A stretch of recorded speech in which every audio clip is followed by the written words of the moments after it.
Okay, welcome to a class on feelings. Feelings, how you feel. You can feel happy, you can feel sad, you can feel strong, you can feel lots of different things. And we have lots of different feelings and they're not easy to describe, but I will do my best. I will do my best. So, a lot of our adjectives, these are all adjectives, all of them, adjectives everywhere.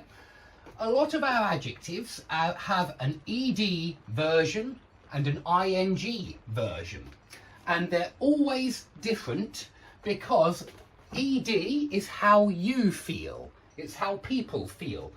These can only be used for people, okay? You can't talk about an alarmed object or an astonished object or a bored object. They're only for people. You can talk about a bored person, an alarmed person, a disappointed doctor, a sickened lawyer. But on this side, these describe things or people that make you feel like that. That make you feel like that. So an interesting book makes you feel interested. You feel interested because the book is interesting.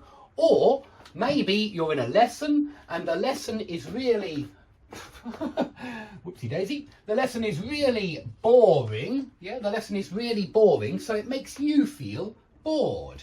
So you feel bored because it's a boring lesson, or you feel confused because it's a confusing lesson.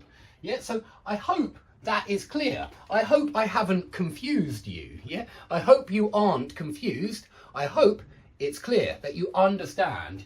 These are for how things or people make you feel. So you can talk about an interesting book, but you can also say, he is an interesting person. When I talk to him, I feel interested. Maybe he has a lot of different stories to tell. Maybe he's done a lot of different jobs. He's been to a lot of different places and he's become a very interesting person to talk to. But you feel interested when you talk to an interesting person. Okay, so these are for things and people, for both. But they make you feel interested. A boring person makes you feel bored. A convincing person convinces you. Okay, so let's look at what some of these words mean, because they're very useful. You very often have to talk about what you or how you feel. You have to talk about how you feel. So you need this vocabulary. So sometimes you feel alarmed because you hear some alarming news. You are worried. Alarmed is the same as worried. You are worried because the news is worrying. The news that you hear is worrying. Okay, so another good expression here is to raise the alarm. To raise the alarm. And don't forget, you wake up when your alarm clock goes off. We say when your alarm clock rings. You can also say that. So to raise the alarm means to tell everybody that something alarming has happened. Something worrying has happened. So you try to tell everybody. You try to raise the alarm. Raise the alarm. But alarmed is for people. People feel alarmed when they hear alarming news, for example. Maybe you hear that your cousin is in hospital. That is alarming news. You hope that he's okay. You want him to get better. You don't want to hear that he's sick or that he's that his health is in a bad way. So that would be alarming news. We were alarmed because we heard some alarming news.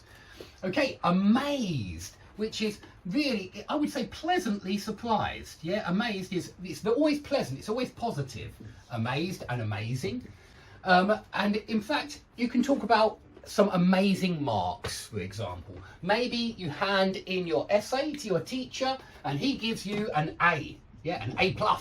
And that would be an amazing mark. You were amazed at the mark that the teacher gave you. He gave you an amazing mark.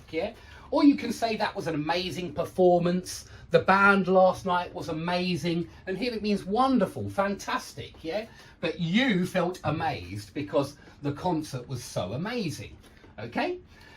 Amused. It means that you found something funny. Because amusing is funny. A funny book is an amusing book. A funny film an amusing film. Comedies are amusing. Comedies are funny, and you are amused when you watch a comedy. Yeah, so when you're laughing, you are amused. So please remember laugh, very useful word. And remember burst out laughing. Don't forget these new words, guys. Burst out laughing.